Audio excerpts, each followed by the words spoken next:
Hey guys, welcome back to Real Talk Cinema. Today we are diving deep into the thrilling and emotionally layered movie A Widow's Game, 2025, a story packed with suspense, grief, manipulation, and an intense battle of wits. I'll walk you through every detail, the full recap, cast, behind the scenes, fan theories, game versus show differences if applicable, and my own predictions. Let's start this cinematic journey. The film opens with a masterclass in visual storytelling, a sequence that feels less like the beginning of a movie and more like the first suffocating breath inside Eleanor Dawson's fractured reality. The camera moves slowly through the cavernous halls of the Dawson estate, a mansion that once symbolized power, love, and legacy, but now stands as a hollow relic, a mausoleum of unspoken words and memories turned to dust. The silence is deafening, broken only by the faint ticking of a grandfather clock whose hands seem to move in cruel defiance of the emotional time freeze Eleanor inhabits. She is seated at a grand oak table in the center of an opulent drawing room, but despite the luxury that surrounds her, the space feels barren, its warmth long since evaporated. The light filters through heavy velvet curtains in narrow, precise beams, slicing across the room like spotlights in a theater, illuminating only what Eleanor seems willing to confront. On the table before her lies an antique chessboard, exquisitely carved yet now dulled by the dust that clings to it like a layer of grief itself. The pieces are arranged in the middle of a complex game, frozen in time, untouched since the day her husband Richard passed. As Eleanor stares at the board, her fingers tremble over a lone white pawn, an insignificant piece, yet perhaps the most vital in the grand scheme. Her touch lingers, almost as if the pawn still carries his warmth. She does not move it, not yet. It's as though by moving it, she would finally accept that Richard is gone, that the game they started together will now have to be finished alone. The chessboard becomes a metaphorical battlefield, not just of strategy, but of Eleanor's psyche, where each piece represents fragments of her past, parts of herself, and the dangerous future looming ahead. The mansion creaks, its walls seeming to breathe, as if the house itself is alive, a silent spectator to her grief. Portraits of Richard stare down from gilded frames, his gaze frozen in perpetual confidence, a confidence that now feels like a challenge from beyond the grave. Eleanor's eyes flicker between the board and his portrait, her lips pressed into a thin line, signaling an internal war. Does she move forward and risk everything, or does she surrender to the quiet decay of isolation? The director's choice to open without dialogue is deliberate and suffocating. The silence becomes a character, oppressive, ever present, pressing against Eleanor's temples like a dull ache. The cinematography traps the audience inside Eleanor's perspective, forcing us to feel the weight of her solitude, the crushing inertia of a life that has lost its momentum. The ticking clock in the background is not merely marking time, it is counting down to something unseen, something inevitable. There's an eerie symbolism in how Eleanor carefully dusts the chessboard but does not clean the surrounding table, as if preserving the game is her way of keeping Richard close, of suspending the moment just before her world unraveled. It's a desperate attempt to freeze reality, to buy herself time before she must confront what comes next. The house's countless empty chairs, untouched teacups, and locked doors become ghostly markers of a life interrupted, a stage set for a game whose rules are yet to be revealed. As the scene progresses, Eleanor's posture, rigid yet fragile, betrays the storm beneath her poised exterior. There is no music to soften the tension, only the occasional groan of the old mansion, a sound that seems to whisper, "You're not alone." It's as if the house itself conspires to remind her that although Richard is gone, the game he left behind is far from over. This first scene is more than just an introduction. It is a psychological trap, both for Eleanor and the audience. It asks us to question whether Eleanor is ever playing this game voluntarily, or whether she has always been a pawn in someone else's grand design.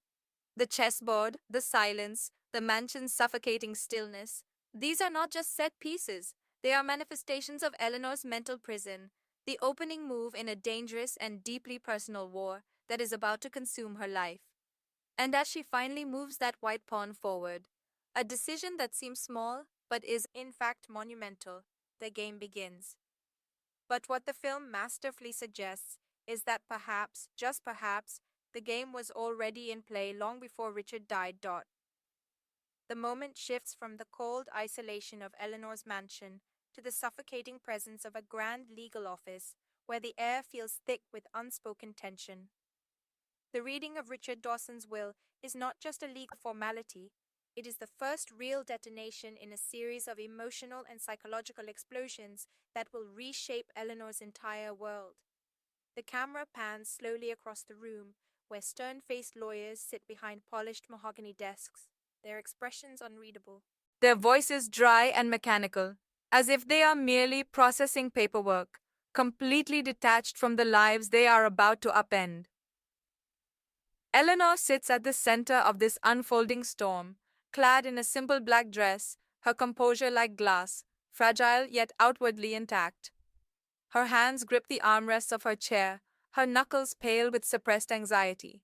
She has spent days, perhaps weeks, bracing for this moment, expecting to inherit Richard's fortune, the mansion, and the life they built together.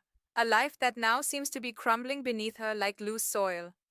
Yet, as the lawyer's monotonous voice begins to echo through the chamber, it becomes clear that Richard had prepared a crueler inheritance than anyone could have foreseen.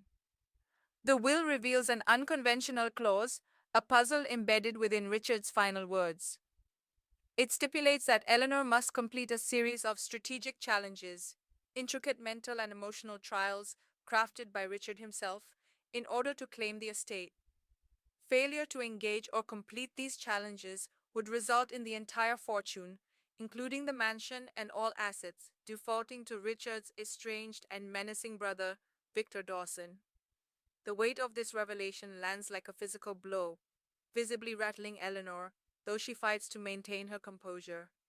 Her breathing quickens, but her face remains a mask, yet inside she is rapidly unraveling. The layers of betrayal in this moment are suffocating. Was this Richard's way of protecting her? A twisted final game to sharpen her instincts and force her to fight for what was always hers? Or was this his last cruel move, ensuring that even in death he would control the board, manipulate her steps, and keep her entangled in his web? The room seems to shrink around Eleanor as she absorbs the implications. She realizes she is not just a grieving widow. She has been conscripted into a game where the stakes are her home, her identity, her safety, and perhaps even her life. Victor, seated just a few chairs away, allows himself the faintest curl of a smile, a gesture so small and restrained, yet dripping with predatory satisfaction.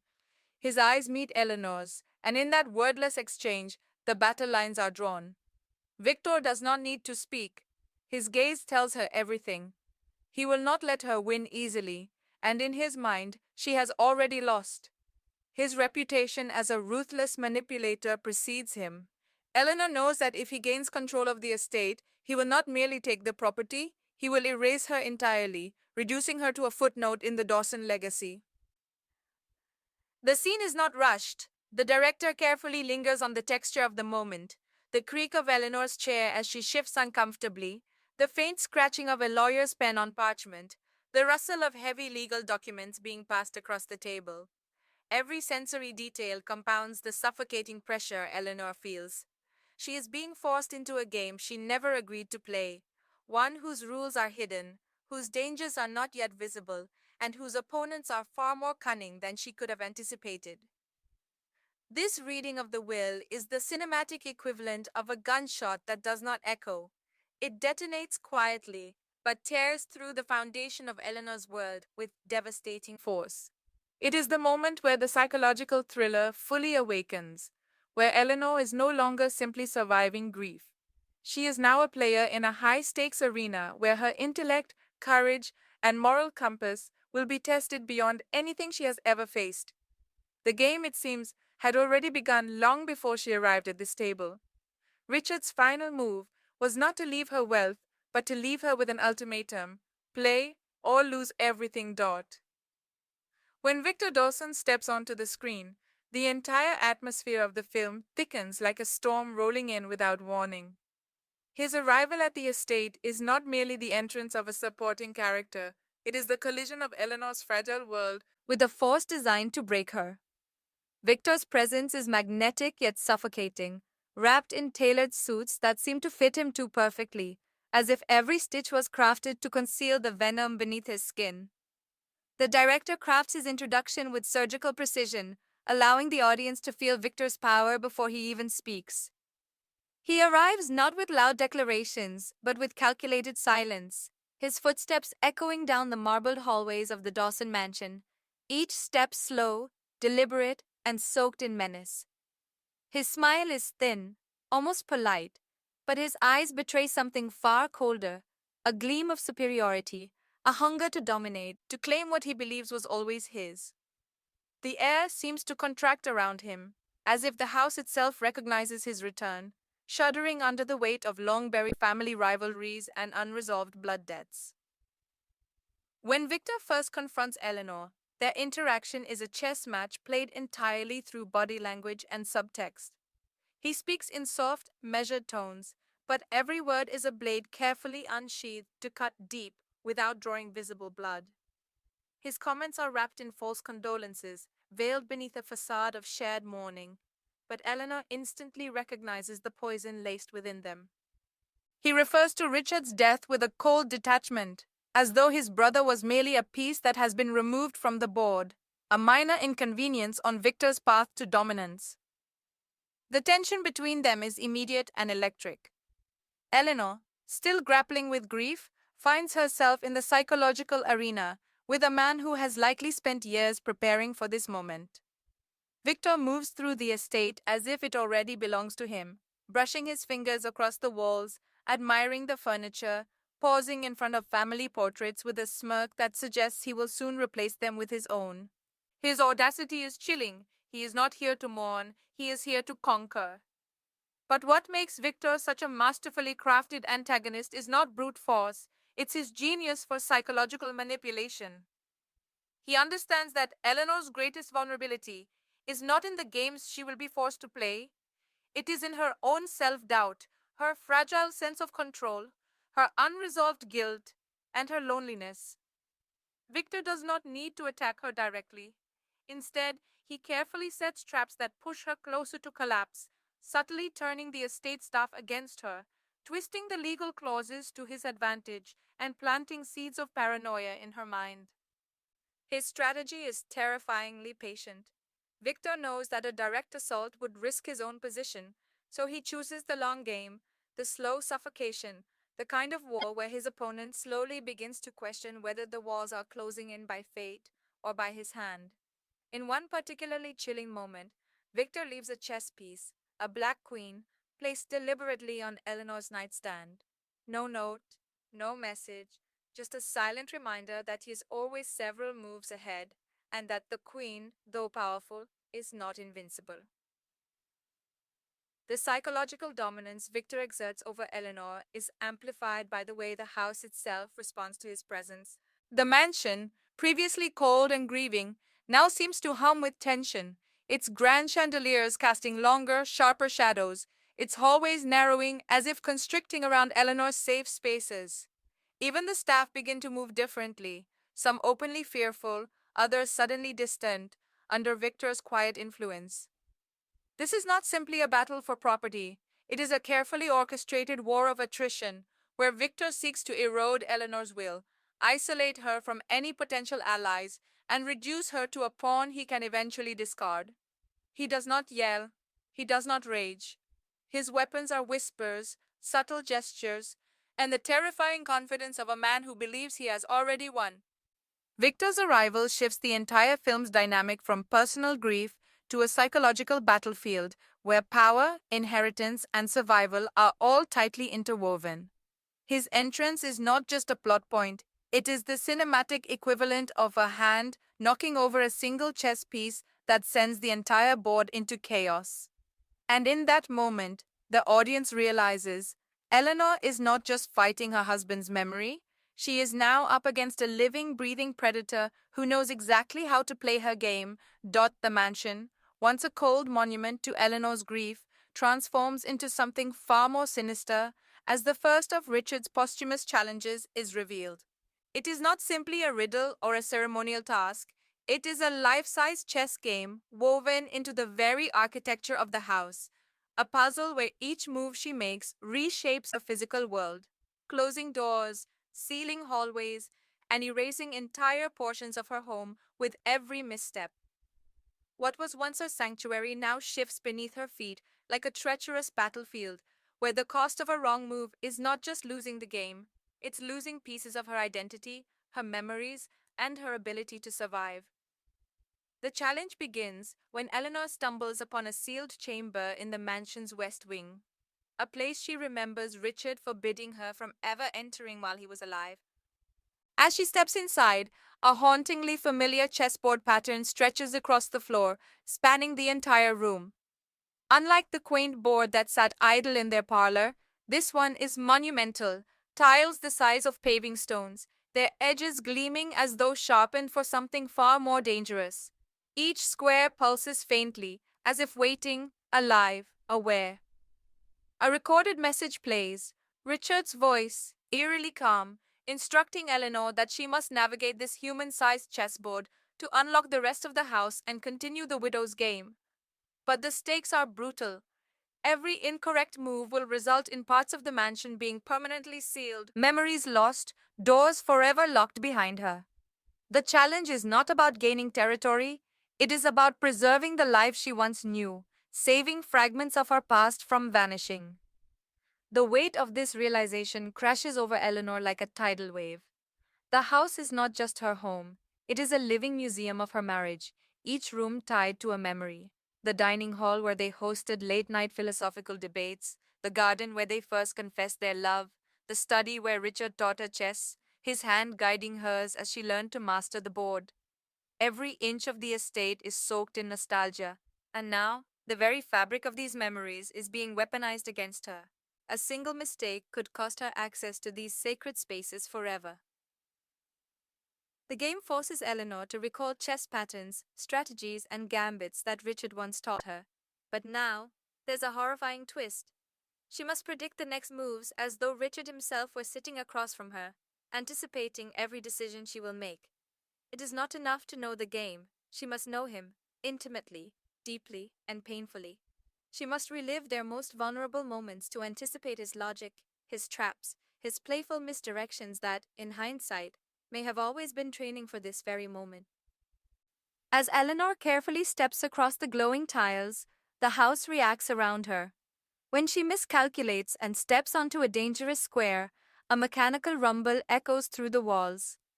Somewhere deep within the mansion, a heavy door slams shut forever, locking away a room that may have held irreplaceable memories. The psychological torment deepens with each mistake. The game is not just stripping her of space, it is eroding her past, amputating parts of her life that she can never retrieve. The cinematography heightens the claustrophobia. The camera remains tight on Eleanor's face, capturing every flicker of fear, determination, and desperation. The sound design amplifies her heartbeat, the ticking of an unseen clock growing louder, each beat a reminder that time, space, and memory are all closing in on her. The lighting shifts ominously with every step, bathing the room in cold, unforgiving hues that reflect her spiraling emotional state. What makes this sequence even more devastating is the way it forces Eleanor to realize that Richard knew exactly how to break her. His game is not a fair test. It is a gauntlet designed to trap her within herself, to make her question whether she ever truly understood the man she married, or whether she has been playing into his hands all along. It is as if Richard's final wish was not to protect her or challenge her, but to remind her that even in death, he would remain in control. This first game is not just a plot device, it is a brutal psychological crucible that fractures Eleanor's perception of reality. It signals to the audience that this journey will not be about external enemies alone. It will be about the quiet, relentless war inside her mind. The chessboard, now life-sized and merciless, becomes a mirror where Eleanor must confront her deepest fear, that her love for Richard was never a partnership, it was always a game, and she was always one step behind. As Eleanor moves deeper into the deadly labyrinth of the mansion and the intricacies of the widow's game, the psychological weight of the present begins to unlock the doors to her past. The film skillfully begins to weave in haunting, intimate flashbacks of her life with Richard, moments that at first seem warm and genuine, but gradually shift into something darker, layered, and disturbingly ambiguous. These flashbacks do not arrive as comforting memories. They bleed into her current reality like intrusive thoughts, pulling her into a dangerous mental loop where she begins to question whether her entire marriage was ever truly real. The first flashback is almost disarmingly sweet. Eleanor remembers a quiet afternoon where she and Richard played chess by the window, the golden sunlight cascading over the board as he guided her hand, teaching her not just the game but, in his words, the art of prediction. He told her, "You must always think 3 moves ahead, even in love." At the time, his voice was soothing, his touch tender. Eleanor had thought he was simply a man who loved to think, to strategize, to teach. But now, standing in the crumbling house, he turned into a battleground. Those words gnaw at her like a buried warning she failed to heed. The flashbacks begin to intensify, each one growing progressively colder in tone. Eleanor recalls Richard's playful riddles, his spontaneous games, and the way he always seemed to be guiding her not just in chess, but in every aspect of their shared life. He taught her to anticipate people, to dissect conversations, to understand hidden motives. At the time, she saw these lessons as a way of bonding, a mental intimacy they uniquely shared. But in the harsh light of the widow game, she begins to suspect that he wasn't teaching her to survive the world. He was conditioning her to survive him. The cinematography brilliantly contrasts the warmth of the flashbacks with the cold blue hues of Eleanor's present. In these memories, the house is alive, sunlit, filled with music, laughter, and the clinking of teacups. Richard is charismatic, his eyes soft, his smile genuine, or so it seems. But as these sequences replay, Eleanor notices details she had overlooked. The way Richard's fingers always lingered a little too long on a particular chess piece, the cryptic notes he left her after every game, the half-finished puzzles that he insisted she complete on her own. One memory strikes her like a dagger, a game where Richard trapped her in a complex mate in 3, and instead of helping her, he whispered, "Let's see if you can save yourself without me." At the time, she had laughed it off, thinking it was a playful challenge. But now, the echo of that sentence resonates cruelly. Was he always preparing her for this inevitable moment? Was their entire marriage a carefully constructed prelude to this life or death sequence? The emotional devastation deepens as Eleanor begins to question whether Richard truly loved her at all, or whether she had always been a necessary piece on his chessboard, a player he groomed, challenged, and ultimately abandoned to face the endgame alone. The house seems to mock her with every memory, paintings of their wedding, photographs of their travels, all carefully staged by a man who may have loved control more than he loved her. What tears at Eleanor most brutally is the possibility that even the most sacred, intimate moments of their marriage might have been part of Richard's long game. Was his affection genuine? Or was it all manipulation, a slow, deliberate preparation to ensure that after his death, she would remain entangled in his mind games, still dancing to the rhythm he composed? The film brilliantly refuses to give a definitive answer, allowing the ambiguity to torment Eleanor and the audience alike. Each flashback becomes a puzzle piece that can fit into 2 pictures, one of a loving husband preparing his wife to survive, and another of a cold strategist ensuring his influence would haunt her long after he was gone. These flashbacks are not simply narrative devices, they are the psychological battlefield where Eleanor's deepest vulnerabilities are exposed. They force her to grapple with the most painful question of all. Was her life with Richard built on love, or was it an exquisite deception? This inner war between memory and manipulation becomes the quiet spine of the story, A slow burning fuse that drives Eleanor's determination to finish the game, not just to win the estate, but to finally uncover whether she was ever truly loved or if she was always destined to be just another piece in Richard's carefully crafted game. Just as Eleanor's mind begins to buckle under the weight of her unraveling memories and the suffocating pace of the widow's game, the arrival of a new character, Amelia, fractures the narrative in the most unsettling way. Amelia does not burst onto the scene with drama or fanfare. Instead, she appears as quietly as a shadow slipping through a crack in the door. Her presence is soft, almost too soft, as though the house itself summoned her, a living question mark whose motives refuse to be easily categorized.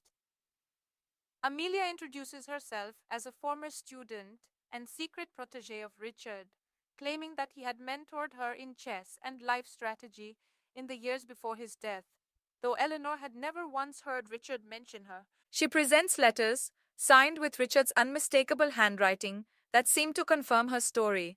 Cryptic, elegantly written notes suggesting that Amelia was prepared for this very moment, as if she had always been meant to assist Eleanor through the deadly gauntlet that Richard left behind.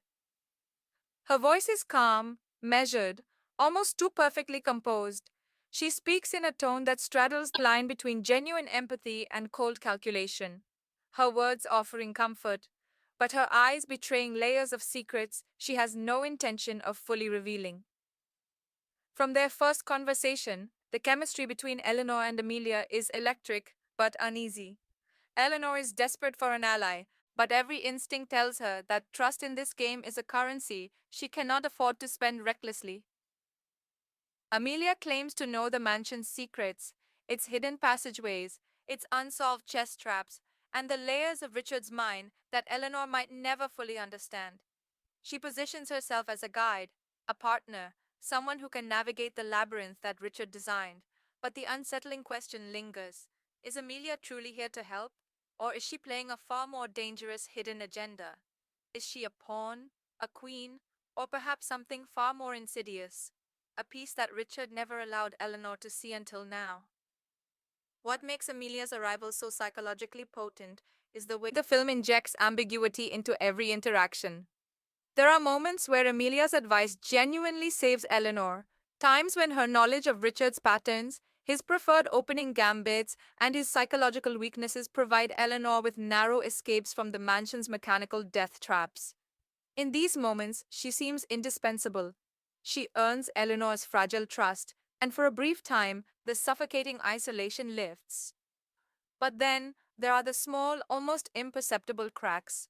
The way Amelia knows things she should not know, the subtle hesitations in her answers when Eleanor asks about her personal history with Richard, the fleeting glances when Victor is mentioned, glances that flicker too quickly to be dismissed but linger long enough to seed doubt. These moments are masterfully scattered throughout the film, like breadcrumbs leading to a truth Eleanor is not yet ready to confront. Amelia's duality becomes a living chess piece in Eleanor's mind, a potential savior and a potential threat wrapped in the same figure. Eleanor clings to her out of necessity, but she constantly questions whether Amelia is truly guiding her toward victory or quietly steering her toward defeat. The cinematography mirrors this emotional push and pull, often framing Amelia in half light, her face split between shadow and clarity, emphasizing the war Eleanor fights between trust and paranoia. What makes Amelia's character so devastatingly effective is that the audience, like Eleanor, wants to believe in her. She is the first semblance of warmth Eleanor encounters since Richard's death. She offers companionship, strategy, and crucially, a sense of not being alone in this manipulative labyrinth. And yet, the audience is forced to sit in Eleanor's seat, unable to fully trust, yet unable to fully walk away. Amelia's arrival reshapes the trajectory of the story, adding a second psychological battlefield that operates beneath the main game. It becomes a test of Eleanor's ability to read people, to discern masks from sincerity, and to gamble her life on intuition when logic fails. Every word, every glance, every decision involving Amelia is drenched in tension because the price of trusting the wrong person is now more than just losing the estate. It is forfeiting her life. By introducing Amelia, the film elegantly widens its central theme that the most dangerous games are not played on chessboards. They are played within hearts, across fragile alliances, and inside the quiet spaces where doubt is born. Amelia's shadow will loom over every decision Eleanor makes moving forward, and the cruel brilliance of Richard's design becomes chillingly clear. He didn't just leave puzzles, he left people as puzzles. And Eleanor is about to find out that some pieces may not fit until it's too late. As Eleanor progresses through the mansion's deadly sequence of trials, she is led by cryptic clues and Amelia's carefully offered guidance to the next phase of Richard's posthumous challenge, the mirror room. This is where the film pivots into one of its most visually haunting and psychologically disorienting sequences, a stunning metaphorical battlefield where Eleanor is forced not to outwit the house, but to outwit herself. The mirror room is hidden behind a false bookshelf, accessed by aligning chess pieces on a dusty side table in the correct opening formation, the Queen's Gambit, a chilling reminder of Richard's constant influence. When Eleanor steps inside, she is immediately engulfed by a dazzling maze of floor-to-ceiling mirrors. The reflections seem infinite, spiraling into versions of herself she can no longer recognize. It's not just a visual trap, it's a collapse of identity, a place where the walls themselves whisper doubts, where Eleanor must confront the versions of her she has tried to bury. The silence is oppressive. Every creak of her shoes on the polished marble echoes 1,000 times over, bouncing through the mirrored corridors like distant gunfire. The room is designed to confuse, to disorient, to fracture her sense of direction and self. Each pathway appears identical, but hidden among the illusions is a single safe passage, one mapped out by Richard's cruelly familiar logic. This game is no longer about chess moves. It's about navigating her own fractured psyche, stepping carefully across reflections that may not be her own. The mirrors do more than simply reflect, they distort. Eleanor's image flickers between her present self and ghostly versions of her past, the hopeful young bride, the isolated wife, the woman doubting her own worth. Sometimes the reflection doesn't move in sync with her body, a deliberate cinematic touch that floods the scene with unease. The room is not just a trap, it's a living reminder that Eleanor's greatest opponent may not be Victor or even Richard, it may be herself. As she moves through the maze, Eleanor is haunted by fragments of conversations from her marriage. Richard's voice echoes softly, coaxing her, questioning her, taunting her. You know the difference between a queen and a pawn? A pawn believes she's weak. A queen knows she's not. The line replays over and over, as if Richard's voice is embedded in the very walls, in the very air she breathes. It is a cruel psychological echo that blurs the boundary between external challenge and internal reckoning. What's deeply painful about this sequence is the way it forces Eleanor to relive her own patterns of submission. She remembers the countless times she deferred to Richard's decisions, trusted his strategies, let him lead the way, believing perhaps that he always knew better. But here, in this unforgiving maze, there is no Richard to follow, no Amelia to lean on. She must choose each step alone, trusting herself in a way she never fully has. The brilliance of this scene lies in its subtle shifting of the stakes. It's not about life and death in the immediate sense, it's about whether Eleanor can break free from the mental prison she has lived in for years.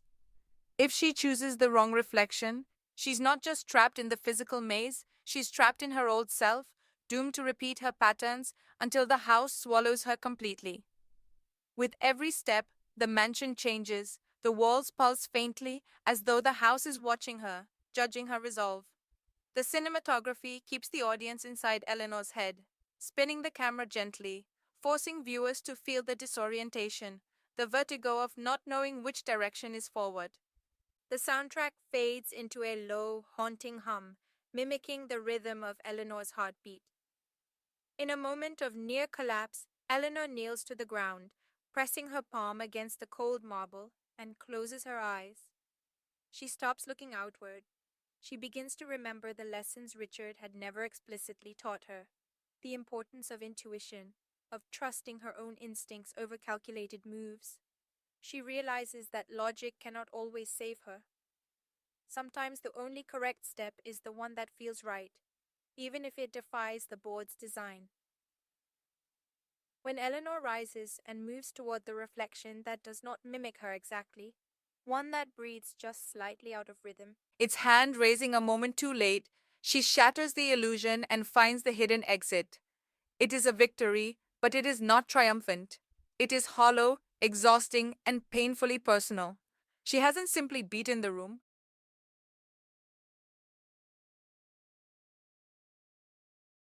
Film's first half. It strips Eleanor bare, forces her to grapple with the identity she has hidden beneath grief and manipulation.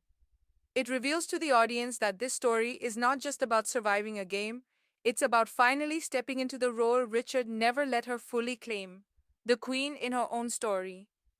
But as the door closes behind her and the mirrors fall silent, the house seems to murmur one lingering question. Was this your move, Eleanor?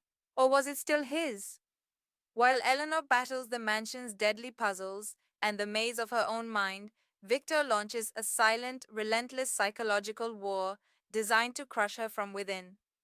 Unlike the house's physical traps, Victor's assaults are invisible, carefully seeded moments of doubt, guilt, and emotional sabotage that aim to erode Eleanor's will to continue.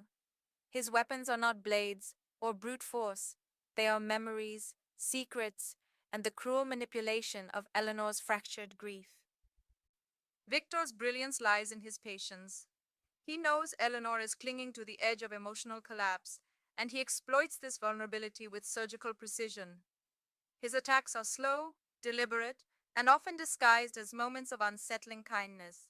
He doesn't confront her openly. Instead, he leaves breadcrumbs throughout the mansion, subtle provocations that force her to question her past and her place in Richard's life. One morning, Eleanor discovers an envelope slipped under her bedroom door. Inside, she finds a photograph of Richard embracing another woman, a woman whose face is just barely obscured by the camera's angle. the handwriting on the back reads, "Not every game is played on the board." Victor doesn't need to sign the note. His shadow lingers on the edges of the scene, his invisible hand tightening around Eleanor's throat. The message isn't just about betrayal, it's about destabilization. He wants her to spiral, to become so consumed with uncertainty that she begins to make reckless moves. But Victor's psychological attacks go deeper. He begins feeding Eleanor carefully timed half-truths, delivered through the mansion's few remaining loyal staff, people who may or may not be working for him. Through whispers and veiled conversations, he plants the idea that Richard may have orchestrated the entire widow's Game, not as a test, but as punishment. That perhaps Eleanor's perceived failures as a wife, her hesitations, her trust issues, her unwillingness to fully surrender to Richard's strategic vision were the very reasons he designed this merciless gauntlet. Victor frames her grief as guilt, her love as a blindfold, her determination as futility. The torment escalates when Victor confronts her in the abandoned greenhouse, a place once blooming with life but now rotting under years of neglect.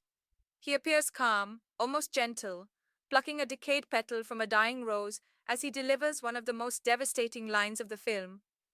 You think Richard left you a legacy to claim? No, he left you a grave to climb into. The difference is, I'm the one who's already standing on top. His voice is soft, his words wrapped in a cold, poisonous sincerity that makes them burrow into Eleanor's heart like parasites. The cinematography during these encounters is chilling. Victor is often filmed in reflections, in glass, or as a looming figure in doorways, never fully stepping into Eleanor's space, but always present enough to make her feel watched, cornered, suffocated. The score drops to near silence during their conversations, forcing the viewer to hang on every word, every inflection, every breath, making Victor's psychological control feel total, inescapable. Victor's genius is that he never fully reveals his hand. He knows Eleanor's mind is a battlefield already littered with her own insecurities and unresolved pain. All he has to do is light small fires. Her own imagination will turn them into infernos. He doesn't just want the mansion, He wants to crush Eleanor's spirit so completely that when she finally walks away, it will not be as a defeated opponent, but as a woman who voluntarily abandoned the game. But Eleanor is not as fragile as Victor believes. While his psychological attacks shake her, they also begin to harden her resolve. With every piece of doubt he introduces, Eleanor begins to develop her own counter strategies, not just to survive, but to adapt. She starts questioning the stories she's told herself, peeling away the layers of deception to find a core of strength that even Richard may not have anticipated.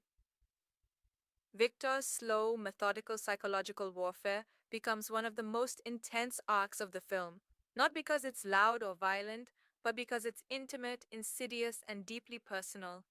It is the war of words and whispers, of guilt and manipulation, that leaves deeper scars than any physical trap ever could. And yet, even as Eleanor braces herself, one crushing question remains. Has she been playing Victor's game all along? Or is he just another piece in Richard's final, unsolvable puzzle?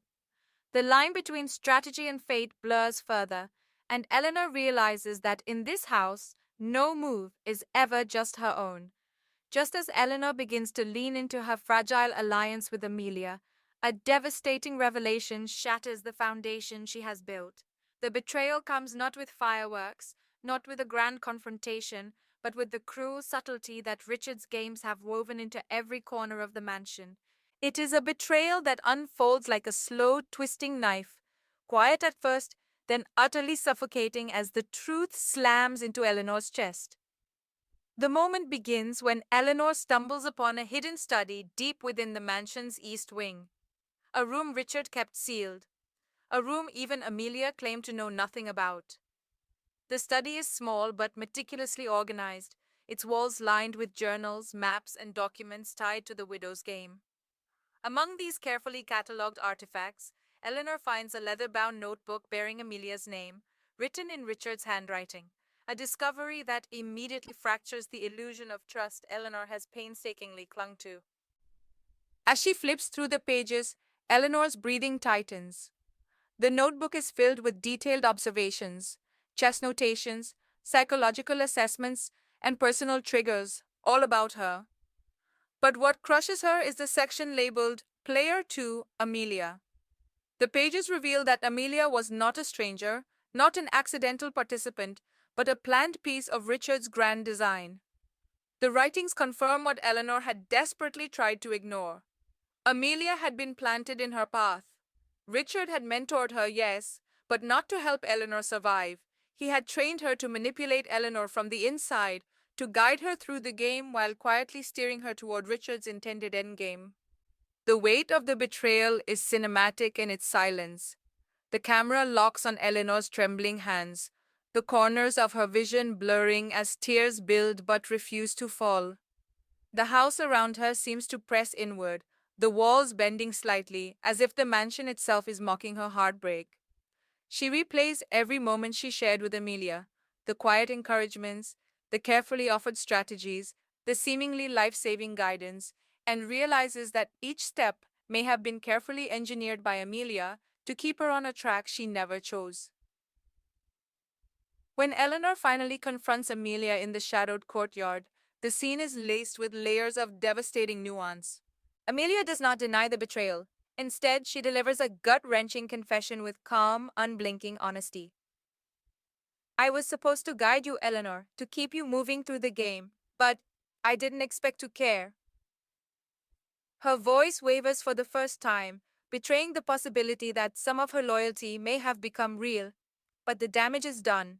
The brutal brilliance of Richard's game is fully exposed. He didn't just engineer puzzles, he engineered people. The complexity of Amelia's betrayal is what makes it so crushing. She is not painted as a clear-cut villain. The film carefully constructs her as someone who was trapped within Richard's manipulative web long before Eleanor knew she existed. Amelia was groomed, conditioned, and perhaps even emotionally chained to Richard's legacy, just as Eleanor was. Her betrayal is not born out of malice,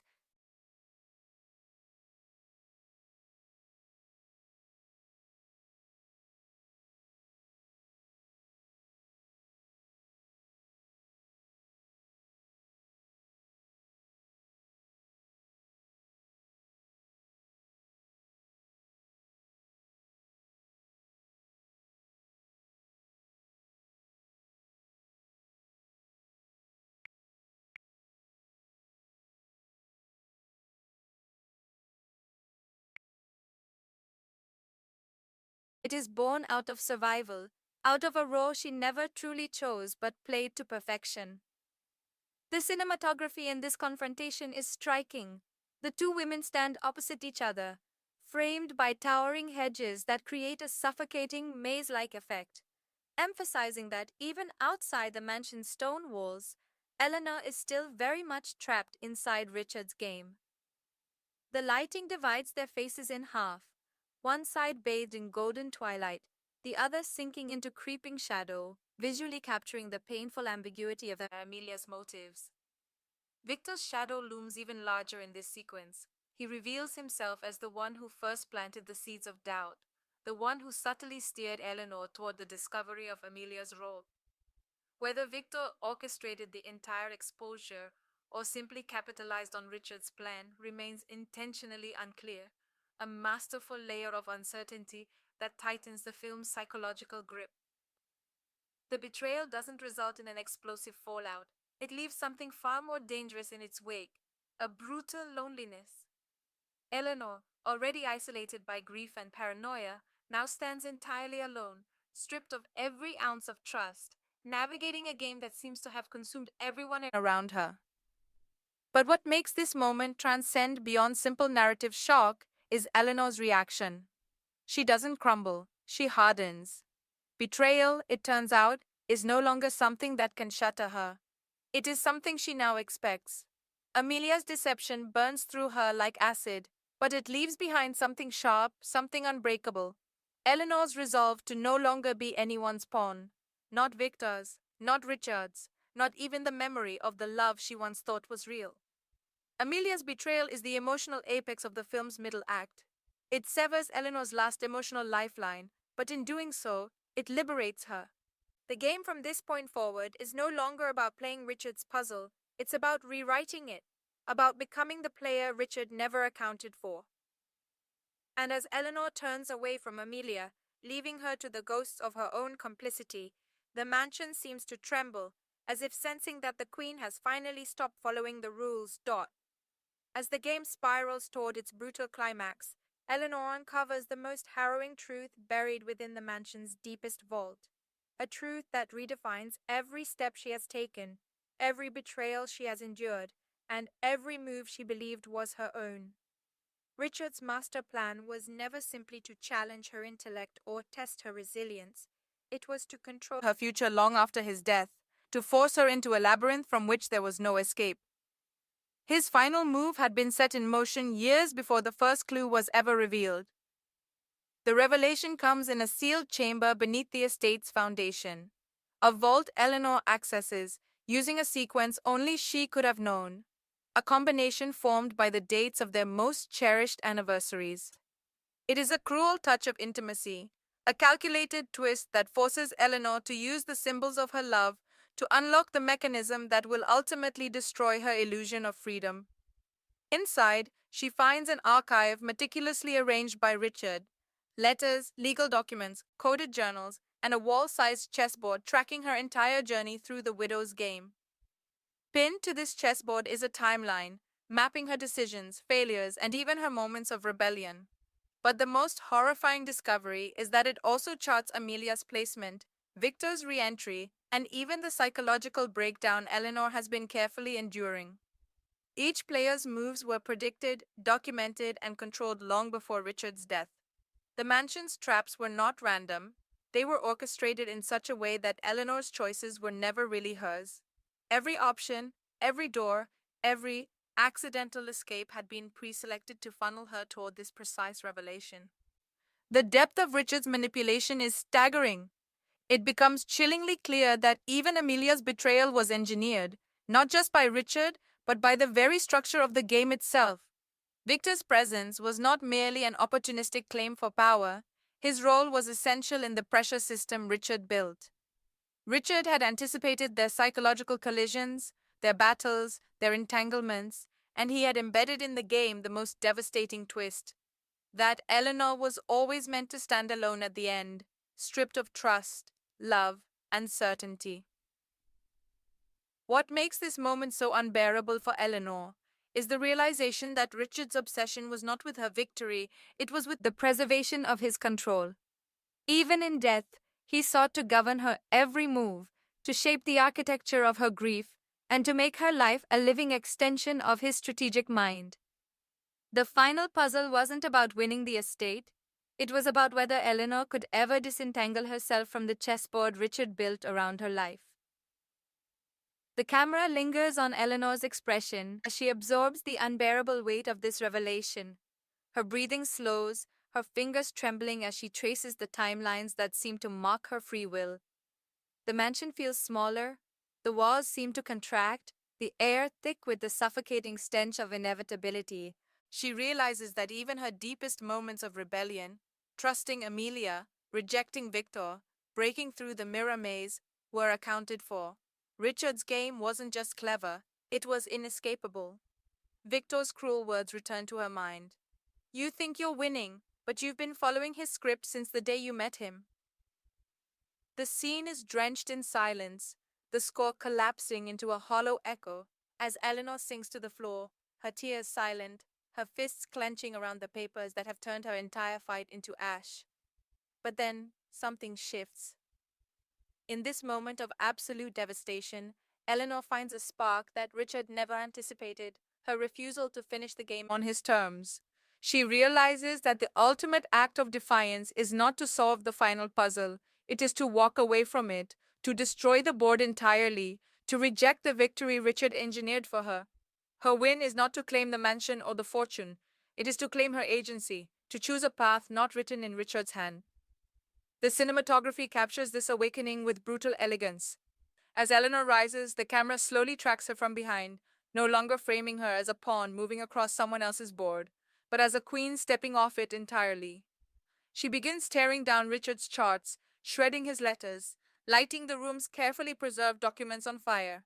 The flames roar, consuming years of planning in minutes. For the first time, Eleanor is not playing his game, she is ending it. This revelation, the total exposure of Richard's master plan, becomes the emotional and philosophical heartbeat of the film. It forces the audience to confront the chilling notion that love, strategy, and control can become dangerously entangled, and that sometimes the most profound victory comes not from beating the game, but from refusing to play. As the chamber burns behind her, Eleanor walks away, not victorious, not unscarred, but free in a way Richard never wanted her to be. And for the first time, the house falls silent. Because the queen is no longer on the board. After Eleanor burns Richard's carefully constructed master plan, something inside her begins to fracture, not in a way that signals defeat, but in a way that exposes the cost of finally stepping outside the web he spun. The freedom she seizes does not come with relief, it comes with suffocating emptiness. For so long, her every breath, every thought, every movement has been driven by the architecture of Richard's game. When she destroys the board, she is left with a terrifying question. Who is Eleanor Dawson without the game? This collapse is not a cinematic explosion, it is a quiet, suffocating implosion that creeps through her like a slow poison. The house, once brimming with Richard's presence, suddenly feels hollow, cavernous, and unanchored. The once buzzing tension of the widow's game dissolves into dead silence, and Eleanor is left to wander through the mansion's cold, empty halls like a ghost in someone else's skin. She has won nothing tangible.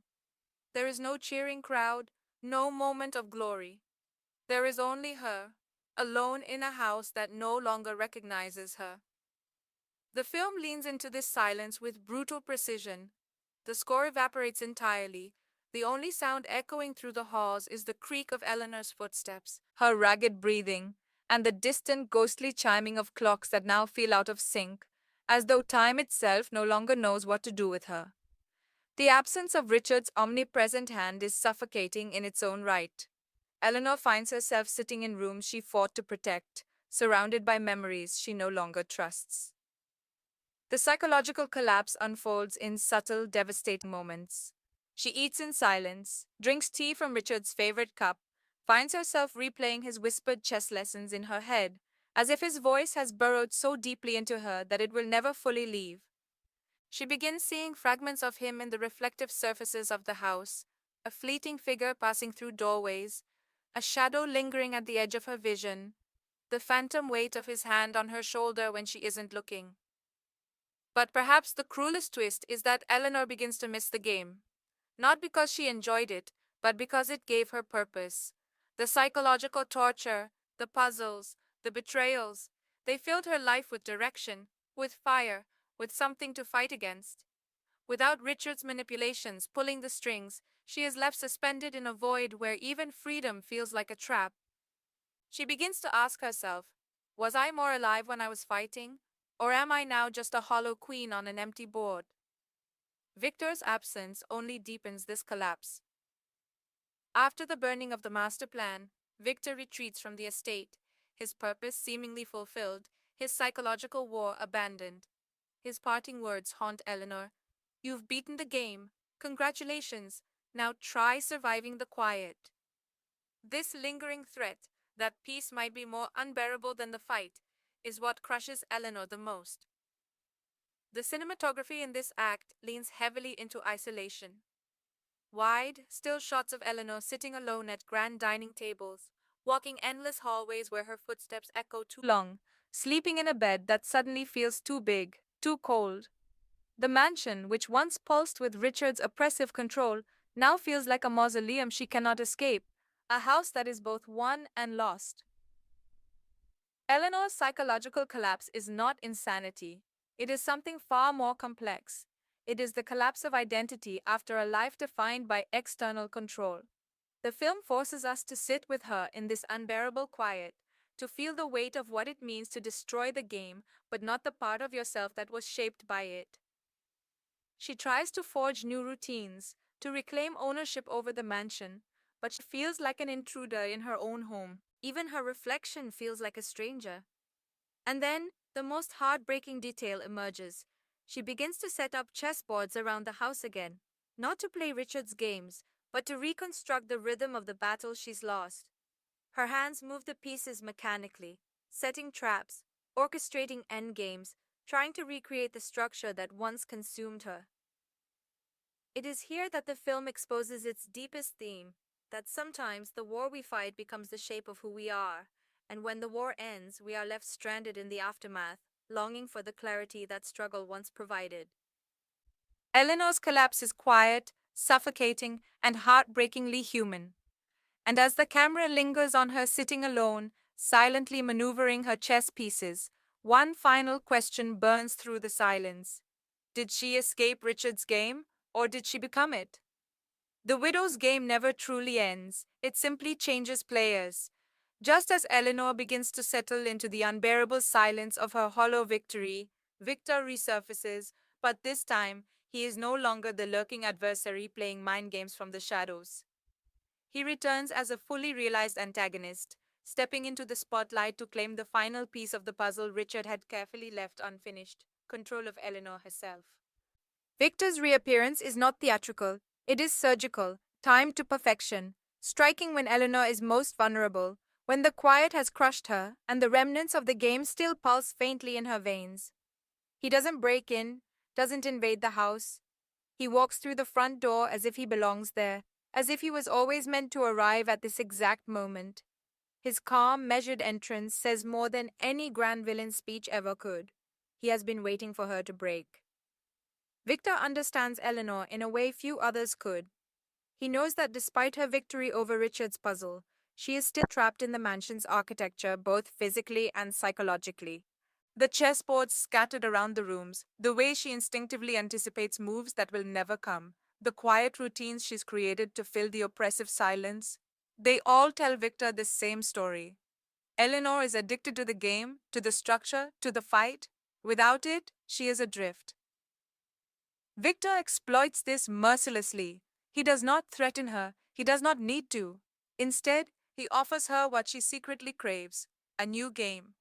One not written by Richard, but by them. An open-ended contest where the winner does not inherit a mansion or a fortune, but something far more intoxicating, purpose. He frames it as a partnership, as a mutual rebirth, as a way to honor what Richard began and evolve beyond his limitations. You've burned his chessboard, Victor says, leaning in with a cruel smile. But you've built a dozen new ones since. The game never ended, Eleanor. You just need a better opponent. The psychological brilliance of Victor's return is that he doesn't present himself as a usurper. He presents himself as the solution to Eleanor's unbearable void. He offers her the one thing she cannot manufacture alone, a worthy adversary. He knows that she cannot live in stasis, that peace is an unlivable condition for someone who has spent her entire existence anticipating moves, Surviving traps, playing to win. Victor sees her hunger for strategy, for tension, for purpose, and he weaponizes it. The cinematography shifts here, with the lighting in the mansion warming slightly, creating a sickening juxtaposition between the suffocating cold of the previous scenes and the seductive invitation Victor now presents. The camera lingers on Eleanor's face, capturing the flickers of temptation, of longing, of the internal war raging within her, the desperate desire to walk away versus the intoxicating pull of having someone to challenge her once more. Victor's proposition is wrapped in civility, but Eleanor knows it is a declaration of war. This new game will not involve secret vaults or mechanical traps. It will be a battle of minds, of long game manipulations, of subtle social warfare. Victor doesn't need to control the mansion. He already controls the one thing Eleanor cannot escape, her need to play. What devastates Eleanor most is the horrifying realization that Victor is not entirely wrong. She craves the clarity that the widow's game once provided. She misses the sharpness it forced upon her, the relentless mental chess that gave her life direction. The absence of Richard's game left her fractured, but Victor offers her a path forward. A darker one, yes, but a path nonetheless. Their confrontation is soaked in layered subtext. There are no shouting matches, no overt threats. Their words are measured, calculated, each sentence a chess piece sliding into place. Victor's confidence is unshakable because he understands the one truth Eleanor has been avoiding. She is no longer the grieving widow. She is a player now, and players need opponents. The mansion, once a symbol of Richard's suffocating control, begins to morph into something new, a shared arena for Eleanor and Victor's looming psychological war. The silence that once crushed Eleanor now hums with possibility, with danger, with the thrill of a game still unfinished. Victor's return is not a resurrection of the past, it is the evolution of the battlefield. And as the camera pulls back, framing the two of them in the vast, echoing halls of the mansion, one chilling, unspoken question hangs in the air. Has Eleanor finally found her freedom? Or has she simply found a more seductive cage? Following Victor's return and his seductive invitation to continue the psychological warfare, Eleanor makes a decision that forever reshapes the landscape of the widow's game. Instead of accepting Victor's offer as it stands, instead of merely stepping into the game he wishes to reignite, she does something far more dangerous. She decides to write her own rules. For the first time, Eleanor steps out of Richard's long shadow and begins constructing a game that is no longer about his legacy. It is about hers. Eleanor's choice is not impulsive. It is the culmination of every betrayal, every puzzle, every haunting silence that has built her into the woman she is now. Where she once navigated Richard's cruel, meticulous labyrinth, she now designs her own, one not bound by his strategies or Victor's expectations. She transforms from the queen who was once maneuvered to the queen who sets the board. The mansion, once Richard's fortress, slowly morphs under Eleanor's hand. She begins reconfiguring the rooms, altering the secret passageways, dismantling Richard's layered traps, and constructing new ones that obey no classical chess strategies, ones that blend psychological manipulation with Eleanor's uniquely evolved intuition. She doesn't simply inherit the house, she reconstructs its very soul. The cinematography mirrors this shift beautifully. Where Richard's game was visually cold and angular, precision-driven, Eleanor's redesign is unpredictable, asymmetrical, chaotic in ways that defy Victor's rigid understanding of strategy. The house comes alive under her touch, no longer a relic of Richard's mind, but a living, breathing extension of Eleanor's own. Victor quickly realizes that he underestimated her. He believed she would either crumble under isolation or cling to the familiar rhythms of the game Richard left behind. But Eleanor's brilliance is that she refuses to play by inherited rules. She creates a new language of strategy, a new battlefield, where unpredictability itself becomes her weapon. One of the most thrilling sequences in the film unfolds as Victor steps into one of Eleanor's restructured challenges. Expecting the traditional patterns Richard had trained him to anticipate, Victor finds himself disarmed by the fluidity, the emotional traps Eleanor has woven into the architecture. These are not puzzles built to showcase intellect. They are puzzles built to attack Victor's ego, his overconfidence, his belief in logic as the ultimate weapon. Eleanor's new game is a psychological mirror. Where Richard's designs forced her to question her past, Eleanor. If you enjoyed this breakdown, make sure to hit that like button, subscribe, and turn on the notification bell so you don't miss our next deep dive into the most mind bending stories, behind the scenes facts, and cinematic truths you won't find anywhere else. Drop your thoughts in the comments. Was Eleanor truly free? Or did she just become another architect of control? Let's talk about it. Until next time, stay curious, stay sharp, and keep watching cinema with Real Talk Cinema. See you in the next one.